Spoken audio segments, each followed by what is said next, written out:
മസ്കത്തിലെ KMCC പരിപാടിയിൽ നാട്ടിൽ നിന്നൊരു അതിഥി എത്തി. എഴുത്തുകാരനും മോട്ടിവേഷണൽ സ്പീക്കറുമായ കുഞ്ഞബ്ദുള്ള കാട്ടുകണ്ടി. മൈക്ക് കയ്യിലെടുത്ത അദ്ദേഹം സംസാരിച്ചു തുടങ്ങി. പഴയ ആ പ്രവാസിയുടെ വാക്കുകൾ കേട്ട് സദസ്സ് കരഞ്ഞുപോയി. എന്താണ് അതിന് കാരണം? ആ കഥയറിയാം.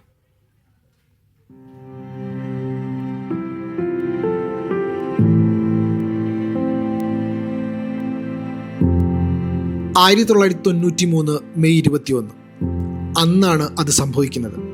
കോഴിക്കോട് പയ്യോളി സ്വദേശി കുഞ്ഞബ്ദുള്ളയും സഹോദരന്മാരും സഞ്ചരിച്ച ജീപ്പിന് മീതെ വഴിയരികിൽ നിന്ന് തണൽ മരം കടപുഴകി വീണു. വാഹനത്തിലുണ്ടായിരുന്ന കുഞ്ഞബ്ദുള്ളക്ക് സാരമായി പരിക്ക് പറ്റി. ഒരു വടി നടുകെ ഒടിഞ്ഞതുപോലെയായിരുന്നു കുഞ്ഞബ്ദുള്ളയുടെ ശരീരം. 48 മണിക്കൂറാണ് ഡോക്ടർമാർ കുഞ്ഞബ്ദുള്ള ജീവൻ നിലനിൽക്കുമെന്ന് പ്രവചിച്ചത്. പക്ഷേ ജീവൻ നിലനിന്നു. കോഡ്രിക് പ്ലീജിക് അവസ്ഥയിൽ, അതായത് കഴുത്തിന് താഴെ നിശ്ചലമായി. വീണു പോകുമ്പോൾ ഇനി ഒന്നിനും കഴിയില്ല എന്ന് വിചാരിക്കുമ്പോൾ അവിടെ നിന്ന് ചില മനുഷ്യർ അത്ഭുതം കാണിക്കാറുണ്ട്. കൈവിരൽ പോലും ചലിപ്പിക്കാനാവാത്തിടത്തുനിന്നാണ് 5 ബുക്കുകൾ ഈ മനുഷ്യൻ എഴുതി തീർത്തത്. വായന പിന്നെയാണ് ആദ്യമായിട്ട് എനിക്ക് തോന്നുന്നത് വായിക്കുന്നത് മൗദൂദിയുടെ പരിഭാഷയാണ്. അത് ഉമ്മർ കോയ എന്ന് പറഞ്ഞ കൊപ്ര കച്ചവടക്കാരുടെ സുഹൃത്താണ് സമ്മാനിക്കുന്നത്. അതിലൂടെയാണ് ഖുർആനിലൂടെ ഞാൻ ഒരുപാട് വായിച്ചത്. അർത്ഥത്തോടെ വായിച്ചപ്പോൾ പടച്ചോനി ഈ പരീക്ഷണം തന്നതിൻ്റെ ഈ ശിക്ഷയല്ല, എന്നെ പരീക്ഷിക്കാൻ വേണ്ടിയിട്ടാണ് ഞാൻ മനസ്സിലാക്കി. ആ പരീക്ഷണത്തിന് സ്വമേധ ഏറ്റെടുത്തു. അതിന് പൂർണ്ണ പിന്തുണ പ്രിയപ്പെട്ടവർ. എൻ്റെ കൈയും കാലും ചലന സാന്ദ്രവും അതിനപ്പുറം ജീവവായുമായ പ്രിയപ്പെട്ടവർ പ്രാണൻ ഏറ്റെടുത്തു. എല്ലാ സപ്പോർട്ടും കിട്ടി. ജീവിതം വീൽചെയറിലായവർക്ക് മനക്കരുത്ത് നൽകാൻ വീൽചെയർ ഉരുട്ടി കുഞ്ഞബ്ദുള്ള എത്താത്ത ഇടമില്ല ഇന്ന്. അന്ന് പ്രവാസിയായിരുന്നെങ്കിൽ ഇന്ന് പ്രവാസ ലോകത്തെത്തുന്നത് അതിഥിയായാണ്. ഒരിടത്ത് നിന്ന് മറ്റൊരിടത്തേക്ക് പറക്കുകയാണ്. ഇപ്പോൾ പേനയുണ്ട്, മുമ്പിൽ പേപ്പറുണ്ട്. ഒരു ഉൾവിളി പോലെ എന്നോട് പറയും, എഴുതൂ. കുറച്ചുകൊണ്ട് ഞാൻ ചോദിക്കുകയാണ്, എങ്ങനെ എഴുതാനാ? എൻ്റെ വിരലുകളൊക്കെ നീ തളർത്തിയില്ലേ? വീണ്ടും ഒരു ഉൾവിളി വരികയാണ്, എഴുതൂ. അങ്ങനെ പേനെടുത്ത് തുടങ്ങുകയാണ്. ബിസ്മില്ലാഹിർ റഹ്മാനിർ റഹീം, പരമകാരുണികനായ അള്ളാഹുവിൻ്റെ നാമത്തിൽ തുടക്കം അങ്ങനെയാണ്. പിന്നെ പുസ്തകങ്ങളിങ്ങനെ വായിച്ചുകൊണ്ടിരിക്കുമ്പോൾ എനിക്ക് എഴുതണമെന്നുള്ളൊരു ത്വര തന്നെ. പലരെ കൊണ്ട് എഴുതിച്ചു. പിന്നെയാണ് ഞാൻ ഈ സ്വന്തം എഴുതി പഠിക്കും. അന്നൊരു അക്ഷരം എഴുതാൻ ദിവസങ്ങളും മാസങ്ങളും എടുത്തിരുന്നു. പിന്നെ എഴുത്ത് എൻ്റെ തലച്ചോറ് പറയുന്ന പോലെ അങ്ങനെയാണ് സോഷ്യൽ മീഡിയ വരുന്നത് വരെ നിരന്തരം എഴുത്തായിരുന്നു. തൻ്റെ പാതിക്ക് അപകടം സംഭവിക്കുമ്പോൾ റുക്കിയക്കന്ന് 28 വയസ്സാണ് പ്രായം.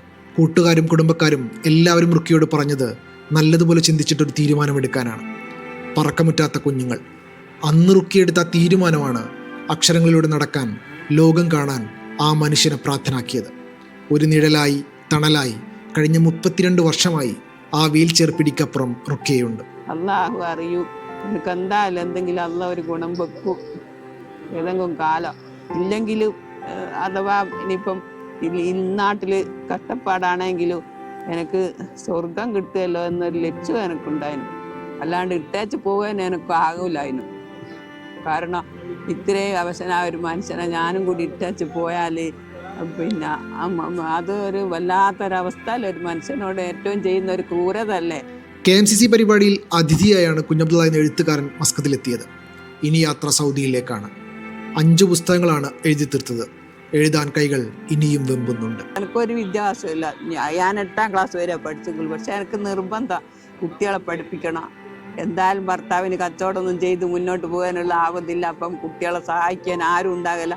നമ്മൾ സാമ്പത്തികമായി എല്ലാവരും നല്ല നിലയിലായിരിക്കും, നമ്മളെപ്പാട് താണവും പിന്നെ നമ്മൾ മോശത്തിലേക്ക് പോകുന്നുള്ള ചിന്ത വന്നപ്പോൾ കുട്ടികളെങ്കിലും പഠിപ്പിക്കാന്നുള്ള ഒരു ലെവലിലെത്തിയപ്പം കുട്ടികളെ പഠിപ്പിച്ചെങ്ങനെയോ സ്ഥലം വിറ്റ്, സ്ഥലമില്ലെങ്കിലും കുട്ടികൾ പഠിച്ച്. അപ്പോൾ ആൾക്കാരൊക്കെ ചോദിക്കാനും, ഇവളെ ഭർത്താവ് അഞ്ചിക്കണ്ടേ കിടക്കുന്നു, കുറച്ച് ഭൂമിയുള്ള അതും വിറ്റ്, ഇവളെന്താ ഇങ്ങനെ എന്ന് ചോദിച്ചു. പക്ഷേ അൽഹംദുലില്ലാ അതെല്ലാം അന്ന് ചെയ്തതുകൊണ്ട് കുട്ടികൾക്ക് നല്ല ജോലിയായി. പഴയ പ്രവാസിയുടെ പുതിയ രൂപത്തിൽ നിരാശയല്ല കൂട്ടുകാർക്കുള്ളത്. ഒന്നിനും ആവില്ല എന്ന് വിചാരിച്ചിരിക്കുന്നവർക്ക് പ്രചോദനത്തിന് തീയാവുന്ന ഒരു മനുഷ്യനെ അവർ മുന്നിൽ കാണുകയാണ്. ആ വാക്കുകളെ ഹൃദയം കൊണ്ട് വായിക്കുകയാണ്. അതുകൊണ്ടാവണം സദസ്സ് കരഞ്ഞുപോയത്. മീഡിയ 1.